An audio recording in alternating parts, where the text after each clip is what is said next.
My mother-in-law thought shredding my wedding dress would force me to play by her rules, but she didn't realize I had a backup plan. I walked down the aisle in her own prized black silk funeral attire. The look on her face when she realized her funeral outfit was my wedding gown was pure poetic justice. Through my brand, ClearCoin, I spend my life teaching people about money psychology, investing, and the true cost of toxic relationships. Because my fiancé, James, and I are highly disciplined with our finances, we proudly paid for our entire $30,000 wedding in cash, completely debt-free. His mother, Margaret, is the exact opposite. She uses money as a weapon of absolute control. When we firmly refused to let her pay for our catering, knowing she would use it to dictate the entire guest list, she became dangerously unhinged. The morning of the wedding, I went down to the luxury venue's bridal suite to start getting ready. I unzipped the opaque garment bag holding my $4,000 custom-tailored silk gown, and my heart completely stopped. The dress wasn't just damaged, it was violently destroyed. Someone had taken a pair of heavy fabric shears and cut massive jagged strips right through the bodice and completely shredded the delicate lace train. Lying on the sofa right next to my destroyed financial investment was a note from Margaret, pinned to a hideous, stated, ultra-modest polyester dress that looked like it belonged in the 1980s. The note read, "This vintage family heirloom is much more appropriate for a church setting. See you at the altar." She honestly thought that by destroying my dress just 4 hours before the ceremony, she could corner me. She assumed I would be a sobbing, hysterical mess and would be forced into absolute submission, wearing her ugly replacement dress just so the wedding could proceed, but I didn't burst into tears. My background in money psychology has taught me that narcissists desperately crave an emotional reaction,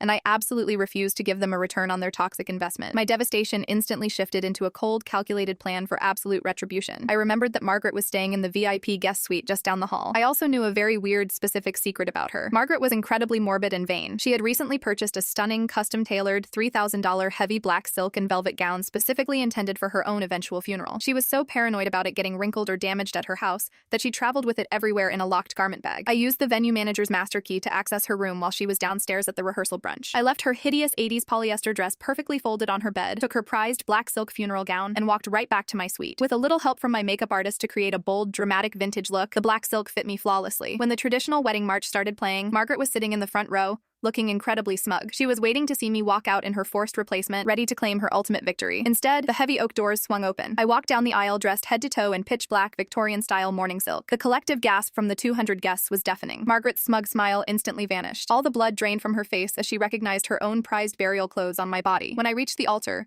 James looked incredibly confused. I didn't wait for the officiant to speak. I just grabbed the microphone, turned to the crowd, and smiled. "Thank you all for coming," I announced, my voice echoing off the vaulted ceilings. My mother-in-law decided to violently shred my wedding dress this morning to force me into her own terrible outfit. So instead, I decided to wear her custom funeral gown, because today, we are officially mourning the death of her relationship with her son. James's confusion instantly turned to absolute fury. He marched over to his mother, demanded her venue keys, and had the security team escort her off the property immediately. We had an amazing, completely drama-free reception, and she has been permanently cut off from our lives ever since. She wanted to force her style on me, so I gave her a fashion show she will never forget.